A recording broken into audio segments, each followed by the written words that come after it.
सबसे पहले तो मैं धन्यवाद करना चाहूँगा हमारे राष्ट्रीय अध्यक्ष श्री मल्लिकार्जुन खड़गे जी का और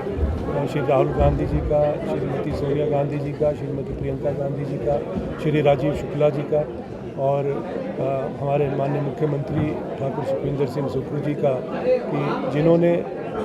मुझ पर इतना विश्वास जताकर आज मुझे एक महत्वपूर्ण जिम्मेवारी दी है। और मेरा ये प्रयास रहेगा कि सभी लोगों को, सभी कार्यकर्ताओं को एकजुट कर और सामूहिक प्रयास द्वारा जो ये लोकसभा के आगामी चुनाव हैं और जो उपचुनाव होने जा रहे हैं 6 विधानसभा क्षेत्रों में, इन उपचुनाव में और लोकसभा के चुनाव में जो कांग्रेस के प्रत्याशी को जीत हासिल करवाना सबसे पहली प्राथमिकता रहेगी। और क्योंकि मैं सरकार में भी हूँ तो सरकार और संगठन के बीच में बेहतर समन्वय बने और आपसी तालमेल बेहतर तरीके से बने और कार्यकर्ताओं के जो कार्य हैं वो लंबित ना हों और उनके समाधान के लिए प्रयासरत रहने का मेरा प्रयास रहेगा और इसमें एक महत्वपूर्ण कड़ी के रूप में मैं कार्य करने का प्रयास करूँगा। बिल्कुल, आपने देखा कि पिछले 15 महीने का जो कार्यकाल प्रदेश सरकार का रहा वो एक बहुत उतार चढ़ाव वाला कार्यकाल था, जिसमें पहले तो जैसे सरकार बनी तो एक बहुत आर्थिक तंगी से गुजरना पड़ा और लगभग 90,000 करोड़ रुपए का जो विरासत में कर्ज मिला था और उसके बाद एकदम से आई ऐतिहासिक आपदा से जूझना पड़ा, उससे 12,000 करोड़ रुपए के लगभग का नुकसान हुआ। और उसके बाद आपने देखा कि पिछले दिनों जो विधानसभा का सत्र था, बजट सेशन था, उसमें किस तरह से लोकतंत्र पे प्रहार हुआ और भारतीय जनता पार्टी के नेताओं ने सरकार गिराने की जो असफल प्रयास किया, इन सब घटनाओं से जो है प्रदेश सरकार को जूझना पड़ा। लेकिन हम रुके नहीं हैं, हमने हर चुनौती को स्वीकारा है और आने वाले समय में हम इन बातों का माकूल जवाब देंगे लोकसभा के चुनाव में। और उपचुनाव जो होने जा रहे हैं इनमें कांग्रेस के प्रत्याशियों को जिताने का प्रयास करेंगे और मेरा ये प्रयास रहेगा कि जो सरकार और संगठन के बीच में बेहतर समन्वय हो और बेहतर तालमेल हो, ऐसा प्रयास मेरा रहेगा। जहां आपने प्रश्न किया कि मंत्री जो यहाँ पर बैठने चाहिए थे, तो बिल्कुल आपने देखा पिछले कुछ दिनों से यहाँ पर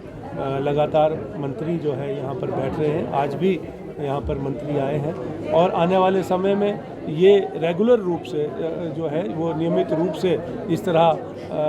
की व्यवस्था हम बनाएंगे कि यहाँ पर संगठन का हर कार्यकर्ता, हर मंत्री और माननीय मुख्यमंत्री जी से रूबरू हो और अपनी समस्याओं को उनके समक्ष रख सके। इसी उद्देश्य से, क्योंकि मैं एक कार्यकर्ता के रूप में मैंने कार्यकाल शुरू किया था और एक छोटे से कार्यकर्ता को आज जिस तरह से कांग्रेस पार्टी ने कार्यकारी अध्यक्ष के रूप में नवाजा है, मैं समझता हूँ ये हर एक कार्यकर्ता के लिए मान सम्मान की बात है और मैं कार्यकर्ता का जो है दुख समझता हूँ। कार्यकर्ता सिर्फ मान सम्मान चाहता है और मेरा भरसक प्रयत्न रहेगा कि हर एक कार्यकर्ता को मान सम्मान मिले और जो वो अपने क्षेत्र की समस्याएं लेकर आते हैं, क्योंकि लोगों को जोड़ने का एक माध्यम होता है कि उनके दुख सुख में शामिल होना, उनके जो समस्याओं के लिए समाधान के लिए प्रयासरत रहना, उसमें एक मैं महत्वपूर्ण कड़ी बनने का मैं प्रयास करूँगा। यही मेरा संकल्प है और यही मेरी प्राथमिकता है। हाँ, मैं ये जरूर कहना चाहूँगा कि आप कहीं भी कोई भी संस्था हो या परिवार की बात कर लें, आप परिवार में भी जो कभी ना कभी मनमुटाव रहते हैं, कभी विचारों का मतभेद हो जाता है, लेकिन इसका मतलब ये नहीं है कि परिवार टूटता है। हमने परिवार को जोड़ना है और कोई भी अगर किसी भी कार्यकर्ता के मनमुटाव होंगे, अगर कोई उनके विचारों को सुन के और उनके जो मनमुटाव है उनको दूर करने का प्रयास मेरा रहेगा। और मैंने जैसे आपको बताया कि सरकार और संगठन के बीच में एक महत्वपूर्ण कड़ी के रूप में मैं कार्य करूंगा, ये मैं जरूर कहना चाहूँगा। और यही जिम्मेवारी जो है, इसीलिए यही उम्मीदें भी जो है हमारी जो शीर्ष नेतृत्व है उनका भी है और उनकी अपेक्षा भी है। मैं उसी के अनुरूप जो है कार्य करने का प्रयास करूँगा। कोई चुनावी को उनका ये अधिकार ही नहीं बनता, क्योंकि जो सांसद 5 वर्ष में पहली बार आज चुनाव की आठ जब आई है तो उसमें वो अर्की विधानसभा क्षेत्र में या अन्य विधानसभा क्षेत्र में पहुंचते हैं और वो ये कहते हैं कि विकास के दृष्टिकोण से हम पिछड़ रहे हैं। तो सबसे ये पिछड़ेपन का कारण सबसे महत्वपूर्ण जो अगर भूमिका निभाई है तो ये जो सांसद हैं वर्तमान में इन्होंने निभाई है। 5 करोड़ रुपए जो सांसद निधि जो इनको मिलती है एक साल में अर्की विधानसभा क्षेत्र को,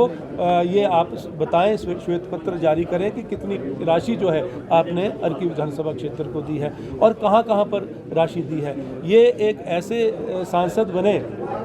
जनता ने विश्वास जताया था पिछले 5 वर्ष पहले यहाँ इनको जनादेश मिला था, लेकिन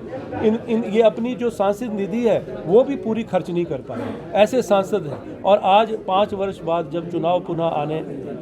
की तैयारी में है और आज इनको जो है अपने विधानसभा क्षेत्र की याद आई है। मैं समझता हूं कि ये अधिकार खो चुके हैं और ये 5 वर्ष का जो इन्होंने सत्ता सुख भोगा है, आने वाले समय में जनता इनसे जवाब मांगेगी, ये इस बात के लिए तैयार रहें। शिमला संसदीय क्षेत्र को लेकर जो आगामी चुनाव है उसमें प्रत्याशियों की सूची पर चर्चा है और किस तरह से हमने